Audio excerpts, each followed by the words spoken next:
Bismillahirrahmanirrahim. Assalamualaikum warahmatullahi wabarakatuh. Bertemu kembali dengan Ustadz Ustadzah dalam pembelajaran tema 4 subtema 1, globalisasi di sekitarku. Materi-materi tentang globalisasi yang kemarin kita sudah mempelajari tentang IPA dan IPS. Sekarang muatan yang akan kita pelajari yang pertama, muatan bahasa Indonesia KD 3.2, menggali isi teks penjelasan atau eksplanasi ilmiah yang didengar dan dibaca. Yang kedua, muatan PPKN KD 3.3, menelaah keberagaman sosial, budaya, dan ekonomi masyarakat. Yang ketiga, muatan SBDP kompetensi dasar KD 3.1, memahami reklame. Untuk muatan bahasa Indonesia kompetensi dasar KD 3.2, yang pertama di sini yang akan kita bahas pengertian teks eksplanasi. Teks eksplanasi adalah teks yang berisi penjelasan. Susunan teks eksplanasi yaitu yang pertama, paragraf pertama berisi pernyataan umum berupa topik masalah atau permasalahan umum yang dibahas. Yang kedua, paragraf kedua dan seterusnya berisi fakta, pembuktian atau proses penyelesaian dari topik yang dibahas. Yang ketiga, paragraf terakhir berisi simpulan, pesan atau kesan tentang topik yang dibahas. Pembelajaran selanjutnya menemukan informasi penting dalam teks eksplanasi. Setiap teks eksplanasi memiliki informasi penting yang dapat dipelajari. Informasi penting tersebut dapat digali dan ditemukan salah satunya dengan menjawab pertanyaan. Menurutmu, jawaban seperti apa yang diinginkan dari pertanyaan berikut? Bagaimana cara listrik dari pembangkit listrik sampai ke rumah penduduk? Pembelajaran selanjutnya menyampaikan informasi penting dari teks eksplanasi. Informasi penting yang sudah kamu temukan dari membaca teks dapat disampaikan secara lisan kepada orang lain.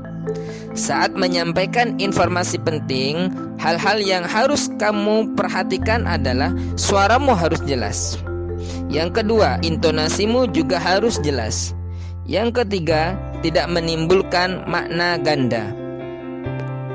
Pembelajaran selanjutnya menyajikan informasi penting teks eksplanasi dalam bentuk gambar berseri. Informasi penting dalam teks eksplanasi juga dapat kamu sampaikan dalam bentuk gambar berseri.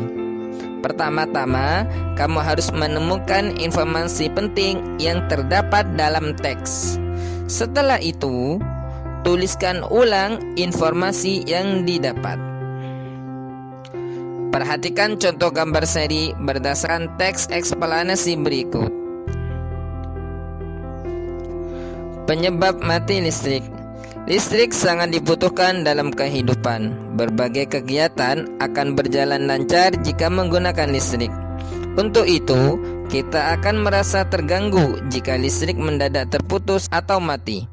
Hal itu pun juga disadari oleh perusahaan listrik negara atau PLN. Matinya listrik dapat disebabkan oleh faktor luar atau eksternal. Faktor eksternal dapat berupa gangguan dari alam seperti petir yang menyambar kabel. Selain itu, pohon dan hewan yang mengenai kabel juga dapat menyebabkan terputusnya aliran listrik. Penggalian tanah yang merusak kabel bawah tanah juga menjadi penyebab matinya listrik. Selain faktor eksternal, matinya listrik juga dapat disebabkan oleh faktor dari dalam atau internal. Faktor internal berupa aliran listrik dari stasiun pembangkit terputus. Terputusnya aliran listrik dapat disebabkan ketidaksiapan pembangkit dan gangguan transmisi atau distribusi. Selain itu, gangguan komponen dan peralatan yang terpasang pada jaringan juga menyebabkan mati listrik. Kita bisa ikut mencegah terjadinya mati listrik. Salah satunya dengan cara melakukan penghematan listrik. Misalnya, kita bisa mematikan lampu atau peralatan elektronik yang tidak digunakan. Kita juga bisa memilih lampu dan peralatan elektronik yang hemat energi. Nah, kita sudah menyimak teks penyebab mati listrik. Kita akan menjawab pertanyaan sesuai teks tersebut. Kita perhatikan pertanyaan-pertanyaan yang diajukan. Kita bisa mencari jawaban dari pertanyaan-pertanyaan tersebut di dalam teks. Kita bisa menuliskan pertanyaan dan jawabannya seperti berikut. Apa topik teks eksplanasi ilmiah tersebut? Jawabannya, topik teks eksplanasi ilmiah tersebut adalah penyebab mati listrik. Yang kedua, apa penyebab terputusnya aliran listrik dari stasiun pembangkit? Jawabannya, aliran listrik dari stasiun pembangkit terputus karena ketidaksiapan pembangkit dan gangguan transmisi atau distribusi. Kita sudah menjawab pertanyaan sesuai dengan teks. Sekarang kita akan membuat gambar berseri tentang informasi penting dari teks tersebut. Kita temukan informasi penting dalam teks, lalu kita buat gambar berseri sesuai dengan informasi penting tersebut. Kita bisa membuatnya seperti contoh berikut ini. Yang pertama, listrik mati dapat mengganggu kegiatan. Yang kedua, faktor eksternal penyebab matinya listrik. Yang ketiga, faktor internal penyebab mati listrik.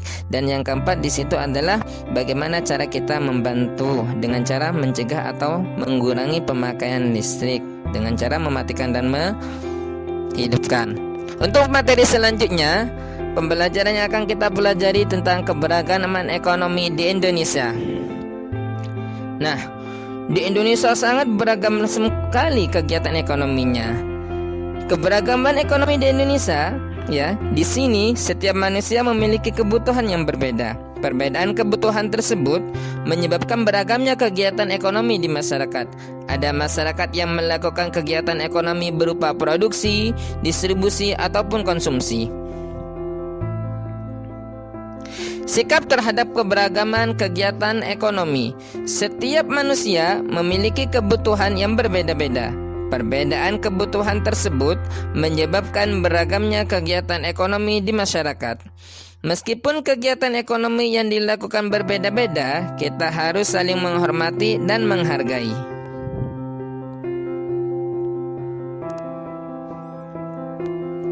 Sikap yang harus kita terapkan dalam keragaman kegiatan ekonomi di lingkungan sekitar. Saling menghargai dan menghormati antar pelaku kegiatan ekonomi. 2. Membayar barang yang dibeli sesuai dengan harganya. Yang selanjutnya, bermain dengan teman tanpa membedakan kegiatan ekonomi yang dilakukan oleh orang tuanya. Setiap orang tua temanmu tentunya memiliki kegiatan ekonomi yang berbeda. Ada yang orang tuanya bekerja di kantor, ada juga yang orang tuanya berdagang di pasar. Perbedaan tersebut bukanlah penghalang untuk kita tetap berteman dan bermain bersama.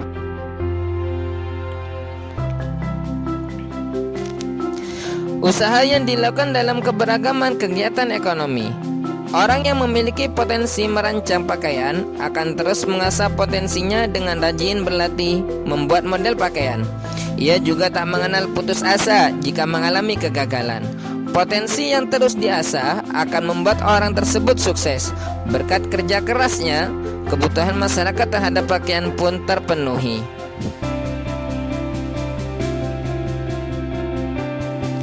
Cinta barang buatan Indonesia. Sebagai warga negara, kita harus bangga menggunakan barang buatan Indonesia. Penggunaan barang buatan Indonesia dapat mendukung pembangunan nasional. Cinta terhadap barang buatan Indonesia diwujudkan dalam berbagai tindakan. Antara lain, lebih senang membeli barang buatan Indonesia, mengurangi penggunaan barang asing, mengenalkan barang buatan Indonesia ke masyarakat asing, dan memberikan penghargaan terhadap barang buatan Indonesia. Itulah materi PPKN yang kita pelajari. Untuk selanjutnya, materi muatan SBDP KD 3.1 memahami reklame. Lah, pembahasan kali ini tentang reklame, macam-macam reklame. Ada yang tahu nggak apa itu reklame? Lah, dilihat dari gambar-gambar tersebut, biasanya reklame tujuannya untuk mengiklankan suatu barang atau menginformasikan suatu barang. Arti reklame, re artinya berulang-ulang, klame artinya berseru. Reklame merupakan suatu karya seni rupa yang memuat teks dan gambar yang menarik untuk menginformasikan, mengajak, menganjurkan, atau menawarkan produk berupa barang atau jasa. Reklame dan iklan tujuannya kegiatan untuk menyampaikan informasi atau yang lainnya. Tujuan reklame berdasarkan tujuannya dibagi menjadi dua. Yang pertama reklame komersial, yang kedua reklame non komersial. Reklame komersial bertujuan menarik perhatian dan menggerakkan keinginan seseorang untuk membeli barang atau menggunakan jasa yang diinformasikan tersebut. Reklame non komersial bertujuan untuk menyampaikan suatu informasi kepada masyarakat, biasanya disampaikan oleh pihak pemerintah atau lembaga swadaya masyarakat untuk menggugah kesadaran masyarakat mengenai sesuatu hal. Berdasarkan tempat pemasangannya, reklame dibedakan menjadi dua, yaitu reklame dalam ruang dan reklame dalam ruang. Reklame dalam ruang dan reklame luar ruang. Reklame dalam ruang dipasang di dalam bangunan seperti dalam pertokoan, supermarket dan lain-lain. Sedangkan reklame luar ruang adalah reklame yang dipasang di luar bangunan. Reklame ada beragam jenisnya, antara lain billboard, baliho, spanduk, mobile billboard, banner, poster, pamflet, dan brosur. Pertama, kita akan membahas billboard. Billboard berukuran besar dan berisi gambar atau tulisan yang menarik dan informatif. Billboard diletakkan di dinding pertokoan atau instansi tertentu dengan konstruksi permanen. Yang kedua, baliho. Baliho merupakan jenis reklame yang berukuran besar, berisi gambar dan tulisan menarik dan informatif. Baliho diletakkan di tempat umum dan strategis menggunakan tiang besar dan kuat, tetapi bersifat semi permanen. Yang ketiga, spanduk. Spanduk merupakan jenis reklame yang memuat informasi komersial atau non komersial yang dibuat secara ringkas, padat, dan jelas. Spanduk dibuat dengan media kain. Yang keempat, mobil billboard. Reklame berbentuk media 3 dimensi yang dapat bergerak, baik bergerak sendiri, ditiup angin seperti balon promosi, atau dengan kendaraan. Yang kelima, banner. Banner adalah salah satu media promosi yang dicetak dengan cetak digital yang umumnya berbentuk vertikal. Banner merupakan bentuk sederhana dari baliho. Yang selanjutnya, poster. Poster adalah jenis reklame berupa selembaran kertas yang memuat gambar dan tulisan yang dibuat semenarik mungkin. Poster ditempelkan di tempat-tempat umum yang strategis agar mudah dilihat. Yang selanjutnya, pamflet. Pamflet adalah selembar kertas yang dikemas dengan cara dilipat, yang saling berhubungan satu sama lain dan tidak memiliki cover serta tidak dijilid. Pamflet diletakkan di tempat yang mudah diambil atau langsung disebarkan.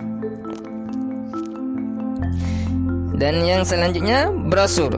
Brosur dibuat pada selembar kertas dan berisi informasi secara rinci dan jelas. Brosur disebarkan atau diberikan kepada konsumen atau target secara langsung. Itulah materi SBDP yang kita pelajari. Semoga pelajaran hari ini bisa kita pahami lebih jauh dan bisa kita ambil ilmunya. Terima kasih, semoga manfaat dan rahmat Allah menyertai kalian semua. Wassalamualaikum warahmatullahi wabarakatuh. Berjumpa kembali di video berikutnya.